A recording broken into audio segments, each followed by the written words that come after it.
అనకాపల్లి జిల్లా ఎస్ రాయవరం మండలం పెనుగొల్లు గ్రామంలో ఏపీ హోంమంత్రి వంగలపూడి అనిత పర్యటించారు. ఉదయం గ్రామంలో చేరుకున్న మంత్రి ఇంటింటికి తిరుగుతూ స్వయంగా పింఛన్లు పంపిణీ చేశారు.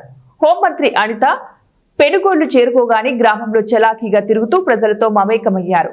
ఇంటింటికి వెళ్లి వృద్ధులు, మహిళలకు పింఛన్లు అందజేసిన మంత్రి ప్రతి ఒక్కరిని ఆప్యాయంగా పలకరించారు.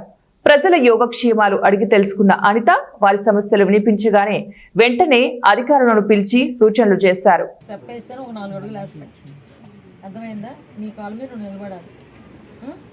ఎంతకాలం అమ్మ నాన్న ఉంటారు?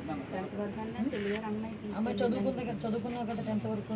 మిగతా కార్యక్రమం మన వాళ్ళు చెప్తారు. ఒకసారి ట్రై చేయండి. ఇదొకటైనా మార్కులు ఒకటి రెండింటికి ట్రై చేయండి. అది హైవే కదా, హైవే పాయింట్లో ఏదో ఒక చిన్న షాప్ అరేంజ్ చేయగలిగితే బెటర్ వన్ అవుతుంది. లేదు ఇంట్లోనే అమ్మాయి చేసుకుంటానన్నా కూడా ఆన్లైన్లో చక్కగా ఇంట్లో కూర్చొని వ్యాపారాలు చేస్తున్నారమ్మా. జాగ్రత్తగా చేసుకో. వచ్చే పెన్షన్ మీద ఒక పెన్షన్ అనేది నీకు సపోర్టింగ్ ఇవ్వాలంతే. దాన్ని పట్టుకొని బయట రావాలి. ఓకేనా? గుడ్.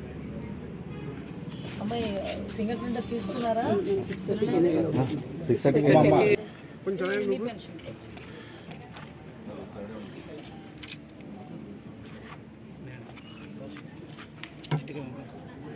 ప్రతి నెల తీసుకొచ్చి చేస్తున్నారండి.